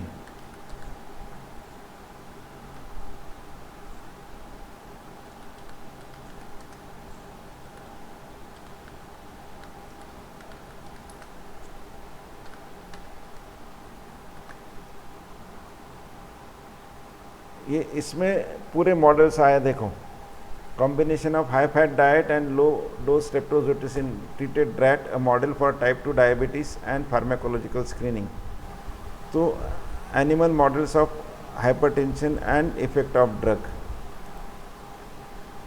ठीक है, ऐसे अपने पास. फिर ये SHRs मैंने बोला था ना, स्पॉन्टेनियस हाइपरटेंसिव रैट, तो ये मॉडल्स आए हैं इसके, ये पुराना है. अब गूगल सर्च में आपको अगर चाहिए, ये तो बहुत सारे पुराने मॉडल्स इसमें आ जाएंगे और आपका मटेरियल भी रेडी हो रहा है साथ में आपको एंटी हाइपरटेंसिव का. ये सब मॉडल्स की लिस्ट आ रही है. ये PDF दिख रही है तुमको? Hello, yes sir. PDF दिख रही है ना? Yes sir. हाँ, तो इस PDF में आपको सब मॉडल्स दिख रहे हैं. कितने मॉडल है? गोल्डब्लैट मॉडल. एनिमल कौन से यूज़ करते हैं? SHR मैंने बोला था, spontaneous hypertensive rat. Various types of animal models which are use. ठीक है, रिनोवास्कुलर, ये सब मॉडल्स हैं, अलग अलग मॉडल्स. और कैसे प्रोड्यूस होता है उसका एक फिगर दिया है उन्होंने. ठीक है, ये इंड्यूस करने का है. फिर आएगा मेज़र करने का, कैसे मेज़र होगा. ये हाइपरटेंसिव इतने तरीके से अपन इंड्यूस कर सकते हैं. तो how it is induced, and second is what is the measurement. ये सब मॉडल्स हैं हाइपरटेंशन के, इतने सारे. ठीक है, उसमें आप कहाँ से कर सकते हो? There are 2 ways. The measurement is done intravascular, उसको इन्वेजिव बोलते हैं, और indirectly bloodless, that means non invasive. तो ये अलग अलग मेथड्स हैं रैट्स के लिए, डॉग के लिए, इसके लिए. Got it? समझ गया? Yes sir. हाँ, तो मान लो आप इसमें से कैसे मेथड यूज करेंगे उसका आपको एक प्लान करना है. ठीक है, यस सर.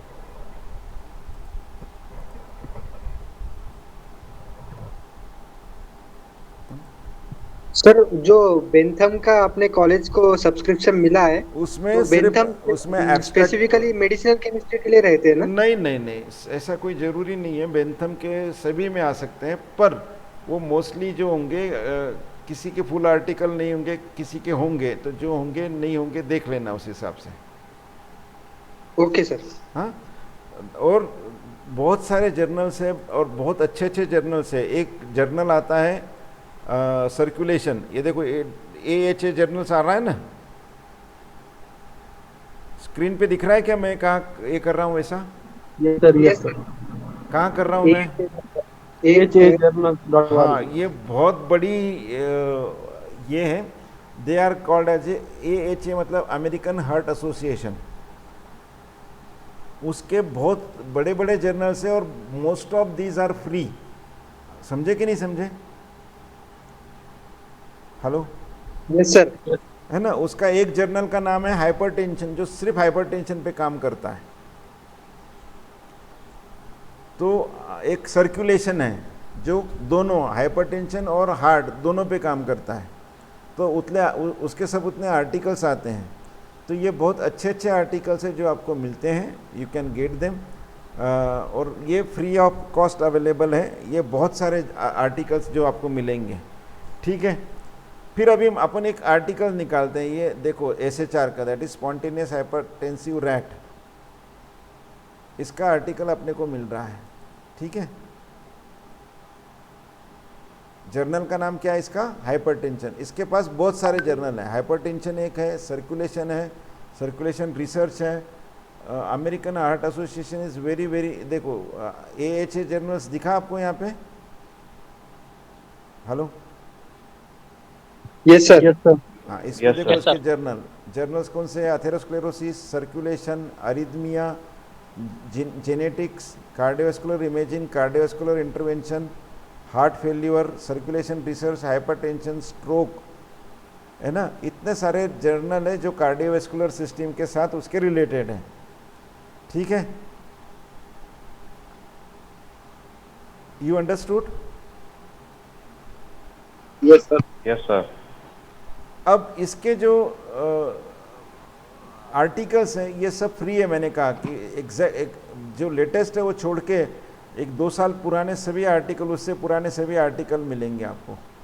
अभी देखो वो बोलता है मेथड कैसे कि groups of male and SHR मतलब क्या? Spontaneous hypertensive rat and their respective control. जो एनिमल्स है 3 साल का, 6 साल का, 9, 12, 24 मंथ, इतने सब एनिमल्स लिए, उनके ग्रुप बनाए, उसकी क्या प्रोसीजर की, देखो पूरी प्रोसीजर आ गई उसकी। आइए procedure. Yes sir. Drug treatment कैसे देने वो आइए, ट्रीटमेंट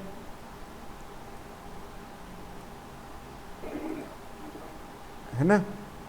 यस सर। फिर उसके रिजल्ट लिखे उसने, रिजल्ट के टेबल मिल जाएंगे अगर PDF देखते हो तो, ठीक है। ये देखो ये टेबल है कैसे आए उसके। दूसरा बहुत इंपॉर्टेंट चीज आती है जो अगर जर्नल अच्छे से देखेंगे उसको बोलते हैं क्रॉस रेफरेंसिंग। क्या बोलते हैं उसको? Hello, cross reference. Cross referencing का मतलब क्या है? क्रॉस रेफरेंसिंग का मतलब ऐसा है कि कोई आर्टिकल में उन्होंने लिखा है, बेसिकली एक रूल ऐसा होता है कि जो जिसने रिसर्च किया है उसी के रिसर्च आपने बोलना चाहिए। मतलब इसकी लाइन अगर उठाई आपने तो उसमें बोलना चाहिए कि ये इसने काम किया था। तो देखो निमोडिपिन के उन्होंने जो स्टडीज़ है उसका आया है, ठीक है, कि नॉर्मोटेंसिव एंड स्पॉन्टेनियसली हाइपरटेंसिव रैट के में निमोडिपिन के क्या इफेक्ट थे 1997 में, जब निमोडिपिन आने वाला था उसने उसकी स्टडी की है। समझे कि नहीं समझे? Hello, yes sir. तो this is what called as a cross reference.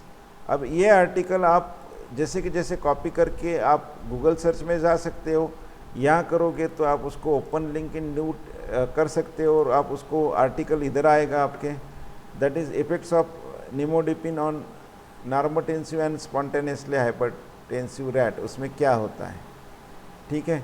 ये आर्टिकल, ये बिहेवियरल का आर्टिकल है, ये अपने काम का नहीं है। क्यों? क्योंकि वो निमोडिपिन का बिहेवियरल इफेक्ट क्या है वो देखना चाहते हैं, ठीक है। तो दूसरा आर्टिकल है हाइपरटेंसिव वास्कुलर रिएक्टिविटी क्या होता है। सीरोटोनिक कंपाउंड्स में अलग अलग आएंगे तो you will able to find out. तो जो आपके काम का है उसको आप अलग से लेके उसको डाउनलोड कर सकते हो। This is called as a cross referencing. तो क्रॉस रेफरेंसिंग में मान लो अभी ये 17 वाला आया कहाँ से अपने को? इसमें से आया। देखो उसने लिखा है यहाँ पे कहीं 17 का, कहाँ लिखा है? Leads to reduction, repeated exposure to navelin leads to a reduction in activity.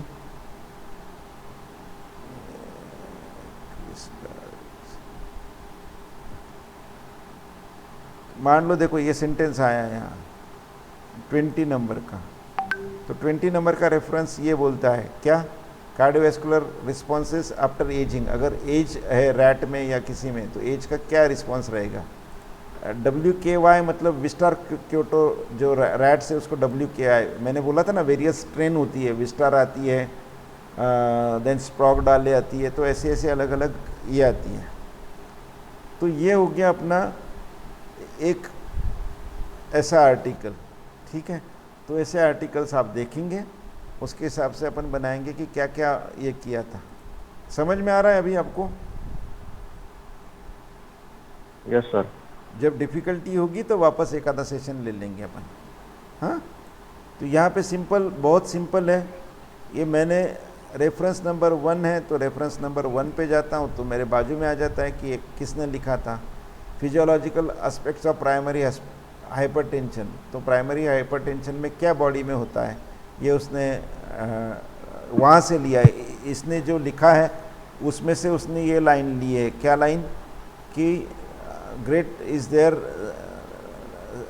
development of Pratt strain with genetically inherited hypertension, the SHR offers specific and uniform genetic predisposition। तो SHR रैट क्यों beneficial है उसका उसको proof यहाँ से मिला। कहाँ से, ये सेंटेंस है। इसने बोला कि अगर SHR रैट यूज़ करते तो बेनिफिशियल है ऐसा, तो वहाँ से गया। फिर उसने आगे का दूसरा रेफरेंस लिया 2 नंबर का, है ना। 2 नंबर का ये है कि इफेक्ट ऑफ एजिंग हाइपरटेंशन में क्या होता है।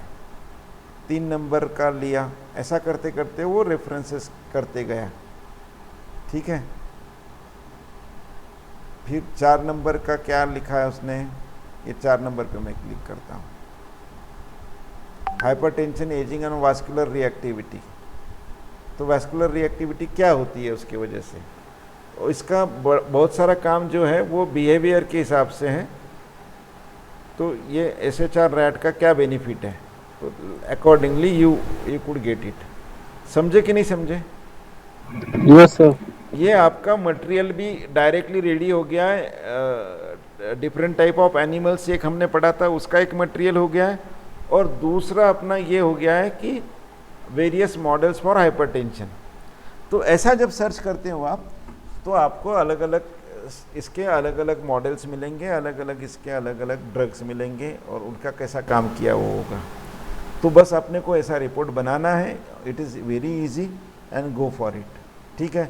अब आपके बीच में जो काम डिवाइड करोगे, आप मुझे लिख के भेजोगे, टेबल बनेगा जो मेरे अंडर काम कर रहे हैं उनका, और वो टेबल में काम लिखेगा कि कौन क्या क्या सर्च कर रहा है और उसने क्या क्या काम किया, और उसके मुझे प्रूफ्स आते जाएंगे। वो प्रूफ आएंगे, उसका एक अपन गूगल शीट बनाएंगे। हाँ, तो तुम में से एक लोग लीड लो, गूगल शीट बनाएंगे, अपने नाम डालो, किसने क्या काम किया, डिस्ट्रीब्यूशन क्या किया है, उस पे से करो उसने क्या क्या काम किया है। मॉडल सर्चिंग, मॉडल मेकिंग इस डिफ़िकल्ट अगर जा रहा है तो आप डिवाइड कर लो, ठीक है। अब कोई भी एब्स्ट्रैक्ट उसके जो पार्ट है, वापस अपन जाते हैं, मान लो स्क्रीनिंग में, 1 मिनट,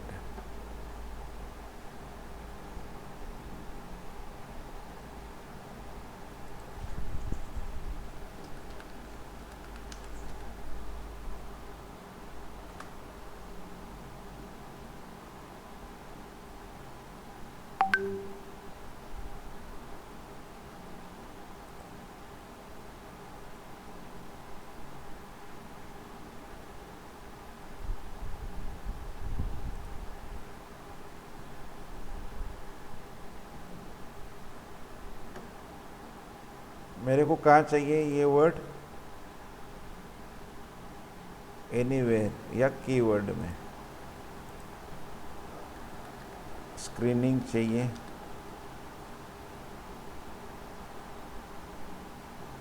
सब्जेक्ट कहाँ चाहिए,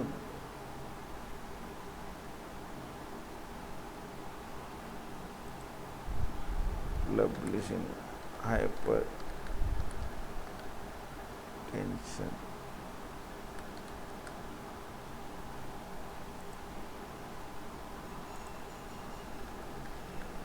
बेसिक,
ये देखो एक इन विट्रो मेथड इसमें आई है स्क्रीनिंग की, rapid screening of primary aldosteronism by novel chemiluminescent immunoassay, ये टोटली इन विट्रो मेथड है ये, है ना। तो ये मेथड अलग ही मेथड है, जो नई मेथड है ये आप लिख सकते हैं उसमें कि अगर अल्डोस्टेरोन रिलेटेड मैकेनिज्म है तो कैसे किया है। फिर अपन जाते हैं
ये देखो जेब्रा फिश मॉडल,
ये देखो एनिमल मॉडल्स फॉर हाइपरटेंशन, दिख रहा है क्या ये? Yes sir. Yes sir. ये अभी लेटेस्ट आर्टिकल्स हैं, इसमें सब मॉडल्स की इंफॉर्मेशन मिलेगी। तो जैसे हम लोग सर्च करते जाते हैं वैसे अपने को एक एक चीज़ें मिलेगी और उस हिसाब से we have to go for this, ठीक है।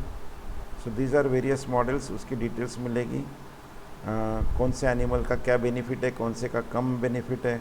ये आपको आर्टिकल बहुत काम में आएगा। जेनेटिक मॉडल्स आएंगे, कॉमनली कौन सी यूज़, मैंने अगर याद है तो मैंने ये भी बताया था आपकी कि कौन से स्ट्रेन यूज़ करते हैं। अभी आपके सिलेबस के साथ इसको आप कंपेयर करो, है ना। तो आपके सिलेबस से कंपेयर करोगे तो आपको मालूम पड़ेगा कि अलग अलग क्या ये है। देखो इतने सारे स्ट्रेन्स है रैट के, जेनेटिक्स उसके है, मतलब you will find that it is very big article. और अलग अलग टेक्निक्स है, ट्रांसजेनिक के टेक्निक्स हैं। So this is very important article which should help you to understand कि कितने टाइप के हाइपरटेंशन के मॉडल अवेलेबल हैं। उसके बाद अगर लार्ज एनिमल पे है तो कौन से मॉडल है, तो you can think about it, very very important. these are all different models which are there for hypertension, okay, and I am very sure it will help you see इनके अच्छा male female के differences भी कैसे हो सकते हैं, है ना, मेल में फीमेल में क्या फ़र्क है क्या। तो कुछ कुछ जगह में आपको आएगा कि male has difference then female, तो इसलिए अपने को मेल का और फीमेल का क्या होना चाहिए। सो this is what article it is particularly आपके जो बेसिक अपन ने पहले सीखा उसके भी बहुत काम का है ये.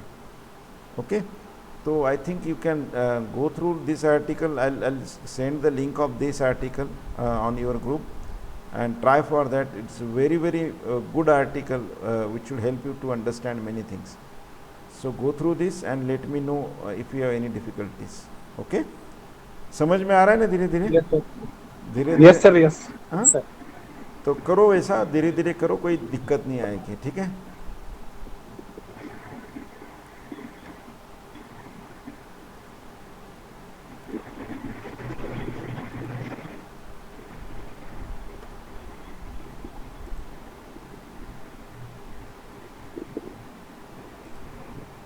Thank you, sir.